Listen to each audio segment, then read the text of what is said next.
Hey guys, welcome back to Coding for Real with Neil. I'm your host, and of course, my name is Neil.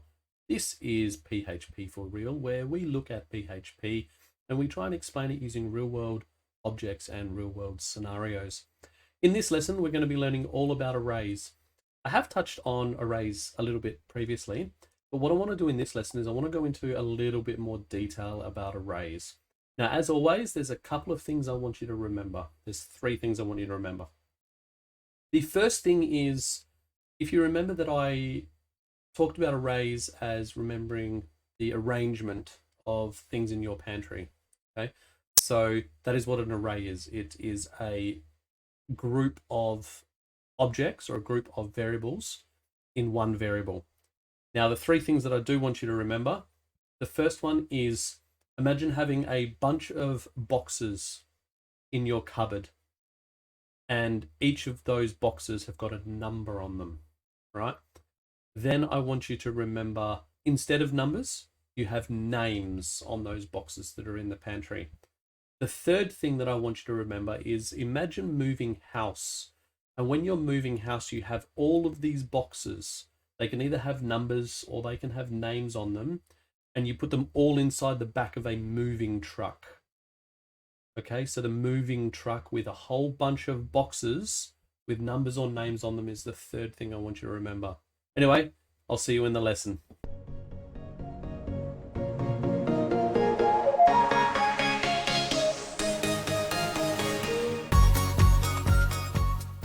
Alright, so here I am over on W3 School's documentation on the PHP Arrays page. The link will be in the description. Let's just talk through this together, and then I'll talk about each of the three different arrays.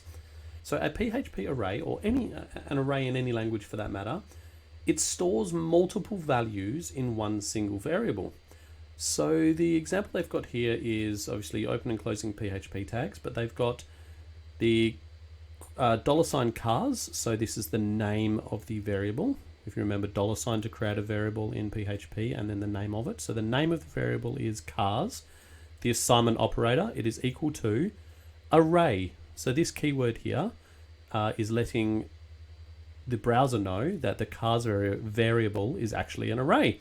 And then you put open and closing parentheses, and you put the values inside of the parentheses. So here we've got Volvo, BMW, and Toyota. So we're storing these three car names inside of an array named cars. And then to get the value out, if you remember that the first position in an array is index 0, so you would echo I like and then concatenation. We have covered concatenation. Then the variable, square brackets, and the index that you want to get out. And this here would echo out I like Volvo, comma, BMW, and Toyota. That is very simply a standard array. What is an array? So an array is a special variable which can hold more than one value of a time. If you have a list of items, a list of car names, for example, storing the cars in single variables would look like this. Now, that doesn't look too bad, right?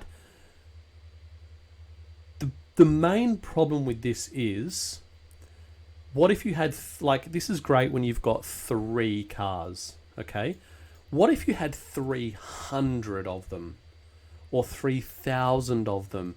Writing 3,000 different variables would take a very long time, and it would be impossible to loop through them to find a specific one.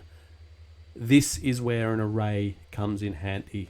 So it holds multiple values under one single name, and then you can access any of those values by referring to its index. Okay? To create an array in PHP, the array keyword, this is a function, is used to create an array. So you just use array and then open and close in parentheses, and don't forget to end the line with a semicolon. Now in PHP, there are 3 types of arrays. The first one is indexed array, arrays with numerical index.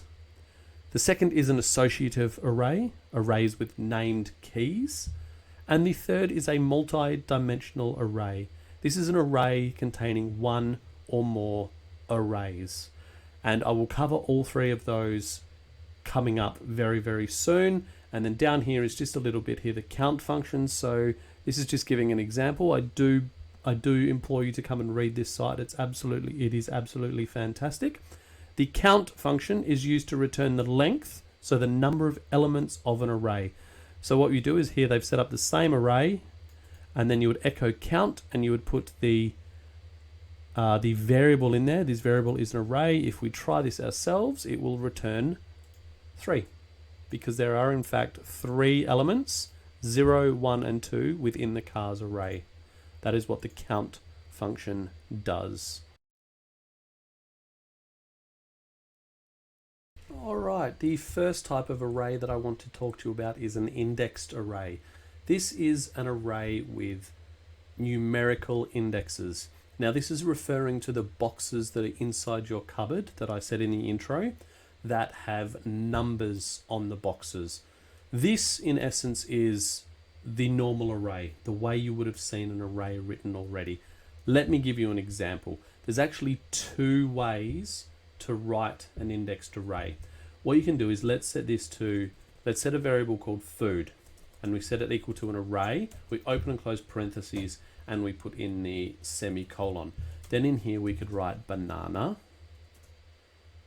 apple, banana, apple, and peach.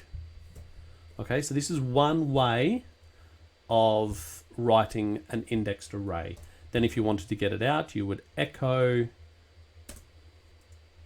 food square brackets 1, and this would echo out to the browser apple, because this is in position 1, if you remember 0, 1, 2. So this here would echo out apple. The second way of writing this is you can actually manually set each index. So if we wanted to, for example, say food 0, we could set this to banana.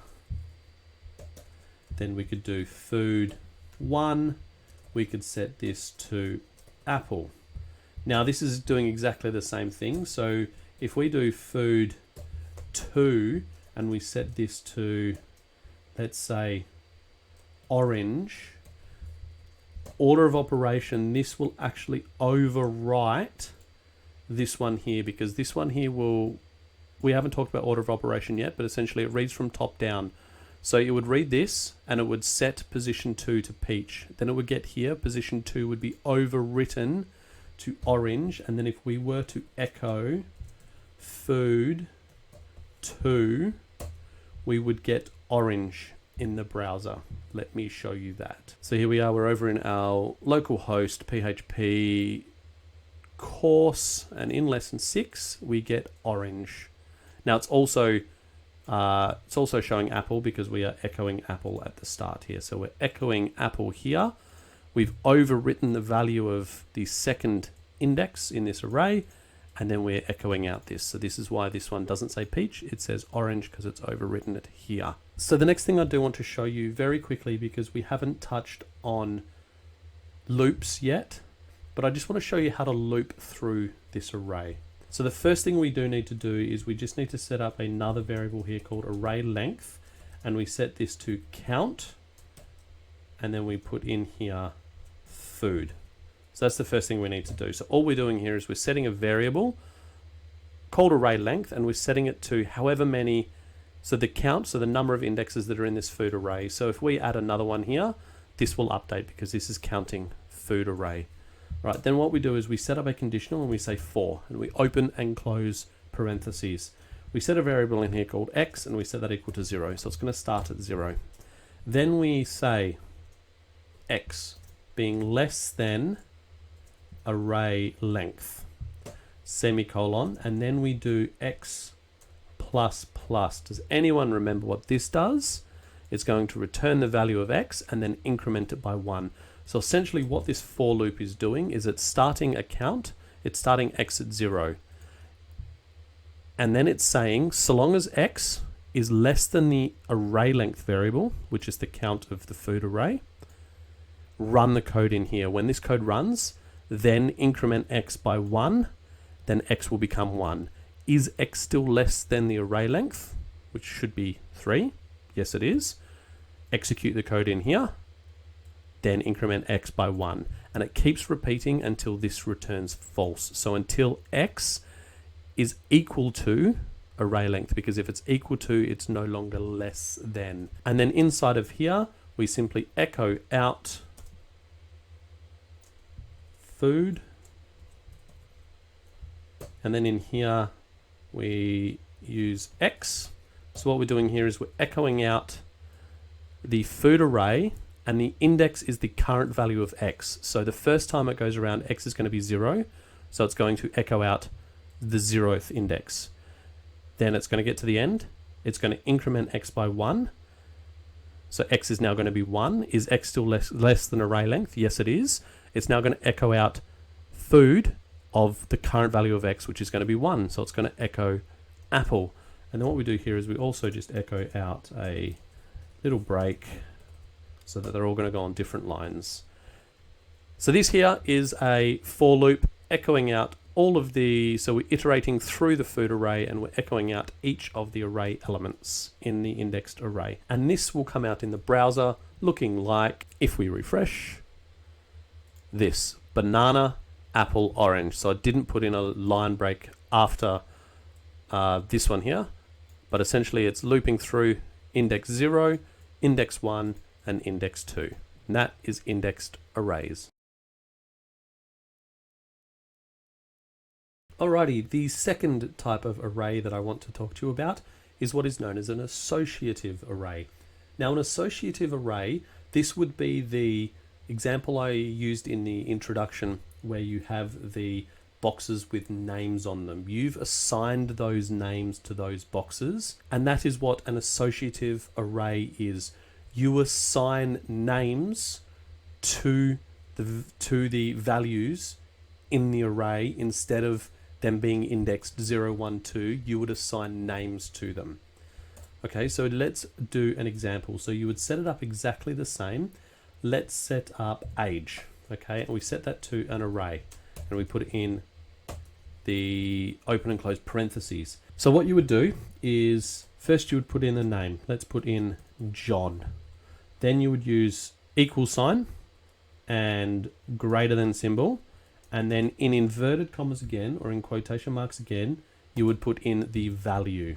So what you're doing here is instead of, so the actual value is 30. The value on the right, the item on the right of this is the value. This here is the index. So this here, if you didn't associate anything with it, it would become array index 0 in an indexed array. But because this is an associative array, you are associating the value with an index. You're essentially naming the index. And then if you wanted multiple, you would put a comma and you would put in here Jennifer. Again, you would do that and you would put in Jennifer is 25. And then if we put in a third value, let's put in here me, I am 38. Like that. And that is how you would write an associative array. Well, that is the first way you would write an associative array. The second way you would write an associative array is, again, similar to up here, but instead of using indexes, you use the association. So we would write age, then the open and close square brackets, and then in single quotes, we would write John equals 30. And again, we would write age, open and close square brackets, Jennifer, we would make Jennifer equal to 25, and then age, for the third one, we put myself, and then because I wish I was younger, I'm now going to change my value to 36. Okay, that is how you would manually set the values in an associative array. And then what we would do if we wanted to get my age out, we would simply echo out, and let's type in here I am, and then we would concatenate on. We would do so we would do age. So normally you would put in the index, but instead I'm going to put in here Neil, and then concatenate on years old. And this will come out to the browser looking like this. So I've just refreshed and it came out, I am 36. It's pulling the age that it's associated with the Neil index in the array, and it's outputting it to the browser as 36. So that is the beautiful thing about associative arrays, is you can associate the value with an index, with a named index, and then you can just draw on that index. Okay.